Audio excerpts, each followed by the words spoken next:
Hello everyone, welcome back. So in the last class we have studied about the diversity in the plants and animals. So in this class we have to study about plants and animals in different surroundings. So ನಮ್ಮ ಸುತ್ತಮುತ್ತ ಯಾವ ರೀತಿ plants ಮತ್ತು animals ಇರ್ತವೆ ಅಂತಂದು ಹೇಳಿ ತಿಳ್ಕೊಳ್ಳೋಣ. Okay, plants and animals live in different places like desert, mountains, oceans and forests. Each has special features to survive in their surroundings. For example, camels store water to live in desert while fish have fins to swim in water. Let's see how they adapt to these places. ಏನಪ್ಪ ಅಂದರೆ ಈಗ plants ಮತ್ತು animals different ಪ್ಲೇಸಲ್ಲಿ ಇರ್ತವೆ, ಹೌದಾ? ಡೆಸರ್ಟ್ಗಳಲ್ಲಿ ಇರ್ತವೆ, ಮೌಂಟೇನ್ಗಳಲ್ಲಿ ಇರ್ತವೆ, ಓಷಿಯನ್ಸಲ್ಲಿ, ಫಾರೆಸ್ಟಲ್ಲಿ ಇರ್ತವೆ. ಆದರೆ ಪ್ರತಿಯೊಂದರೂ ಒಂದೇ ಥರ ಇರಲ್ಲ. ಇಲ್ಲ, ಎನಿಮಲ್ ಆಗಲಿ ಪ್ಲ್ಯಾಂಟ್ ಆಗಲಿ ಒಂದೇ ಥರನಾಗಿ ಇರೋದಿಲ್ಲ. ಅವು ಏನಾಗಿರ್ತವೆ, ಅವುಗಳಲ್ಲಿ ಸ್ಪೆಷಲ್ ಫೀಚರ್ಸ್ ಇರ್ತವೆ. ಸೊ ಏನಪ್ಪ ಅಂದರೆ, ಈಗ ನೋಡಿರಿ, ಕ್ಯಾಮಲ್ಲು ವಾಟರ್ನ ಸ್ಟೋರ್ ಮಾಡ್ಕೊಳ್ತೈತಿ, ಹೌದಾ, ಡೆಸರ್ಟಲ್ಲಿ.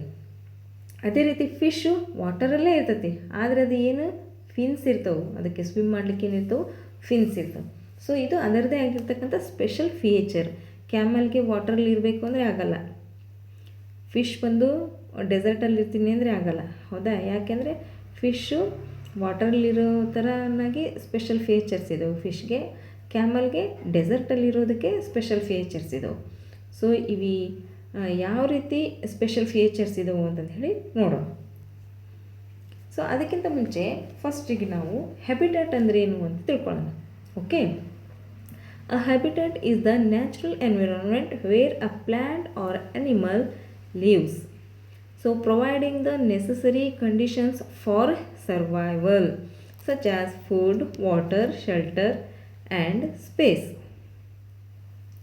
Different plants and animals are adapted to live in specific habitats that suits their needs. ಅಂದರೆ ಸೊ ಒಂದು ಹ್ಯಾಬಿಟೇಟ್ ಅಂದರೆ ಏನಪ್ಪ ಅಂದರೆ, just you understand, a habitat is the place where the animal or plant live. It is the place where the animal or plant live, and these habitats provides necessary conditions for survival. ಅಂದರೆ ಆ ಒಂದು animal ಅಥವಾ plant survive ಆಗಬೇಕು ಅಂದರೆ, ಜೀವವಾಗಿ ಇರಬೇಕು ಅಂತ ಅಂದರೆ, so ಅದು ಏನು ಮಾಡ್ತದೆ, ಕೆಲವೊಂದಿಷ್ಟು ಕಂಡೀಷನ್ಸ್ನ ಒದಗಿಸ್ತದೆ. ಏನಪ್ಪ ಅಂದರೆ ಫುಡ್ಡು, ವಾಟರು, ಶೆಲ್ಟರು, ಸೊ ಇದೆಲ್ಲನೂ ಒದಗಿಸ್ತವೆ ಆಯಾ ಒಂದು ಹ್ಯಾಬಿಟಲ್ಲಿ, ಹೌದಾ? ಅದೇ ರೀತಿ ಡಿಫ್ರೆಂಟ್ ಪ್ಲ್ಯಾಂಟ್ಸು ಮತ್ತು ಡಿಫ್ರೆಂಟ್ ಎನಿಮಲ್ಸು ಬೇರೆ ಬೇರೆ ಒಂದು ಅವ್ರದ್ದೇ ಆಗಿರ್ತಕ್ಕಂಥ ಹ್ಯಾಬಿಟೇಟ್ಸ್ಗೆ ಬೇರೆ ಬೇರೆ ಒಂದು ಅಡಾಪ್ಟೇಷನ್ಸ್ಗಳನ್ನು ಮಾಡ್ಕೊಂಡಿರ್ತವೆ. ಹಾಗಾದರೆ ಯಾವ್ಯಾವ ರೀತಿ ಹ್ಯಾಬಿಟೇಟ್ಸ್ ಇದ್ದಾವೆ ಅಂತಂದು ಹೇಳಿ ನಾವು ಈಗ ನೋಡೋಣ. Types of habitats. First one, terrestrial habitats ಅಂದರೆ land based habitats. Second one is aquatic habitats, that means water based habitats. ಅಂದರೆ ಟೆರೆಸ್ಟ್ರಿಯಲ್ ಹ್ಯಾಬಿಟೇಟ್ಸಲ್ಲಿ ಯಾವ ಬರ್ತವೆ ಅಂದರೆ, ಈಗ like desert, forest, grasslands, savanna, so ಈ ರೀತಿಯಾಗಿ ಇವು ಏನು ಬರ್ತವೆ, ಇದರಲ್ಲಿ ಬರ್ತವೆ, ಇವು ಟೆರೆಸ್ಟ್ರಿಯಲ್ ಹ್ಯಾಬಿಟ್ಯಾಟ್ಗಳಲ್ಲಿ ಬರ್ತವೆ. ಅದೇ ರೀತಿ ವೆಟ್ಲ್ಯಾಂಡ್ಸ್, ಮರಿನ್, ಸೊ ಇವೆಲ್ಲದರಲ್ಲಿ ಬರ್ತವೆ ಅಕ್ವಾಟಿಕ್ ಹ್ಯಾಬಿಟೇಟ್ಸ್ಗಳಲ್ಲಿ ಬರ್ತವೆ. ಸೊ ನಿಮಗೆ ಗೊತ್ತಿದೆ, ಫಾರ್ ಎಕ್ಸಾಂಪಲ್ ಟೆರೆಸ್ಟ್ರಿಯಲ್ ಹ್ಯಾಬಿಟೇಟ್ಸ್ಗೆ ಒಂದು ಪ್ಲ್ಯಾಂಟ್ ಆರ್ ಎನಿಮಲ್ನ ಎಕ್ಸಾಂಪಲ್ ಕೊಡಿ ಅಂದರೆ, any plant R any animal like camel, elephant, tiger, humans are having terrestrial habitat. Neem, mango, so these are all plants having terrestrial habitats. For aquatic habitats, the examples are fish, dolphin, blue whale. These are the aquatic animals which are living in aquatic habitat.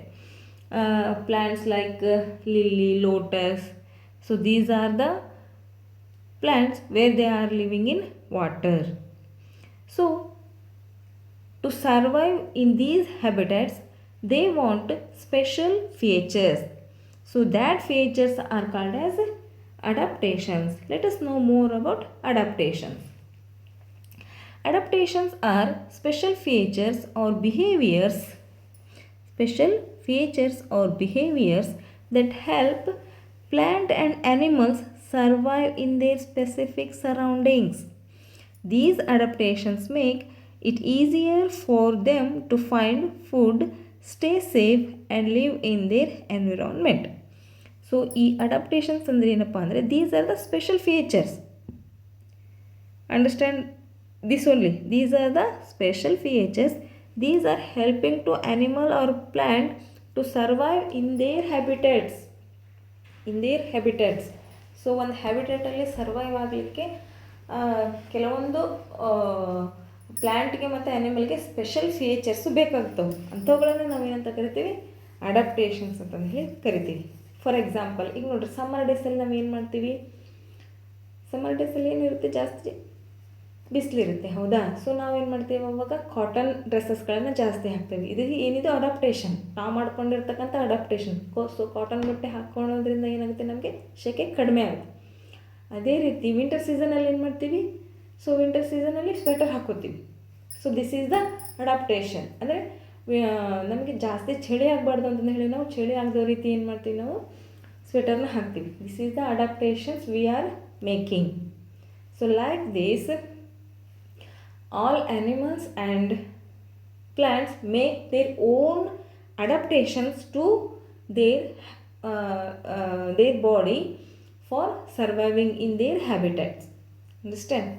So in the next session we have to know more about adaptations in different plants or in different animals. Okay, please like and subscribe my video. Thank you.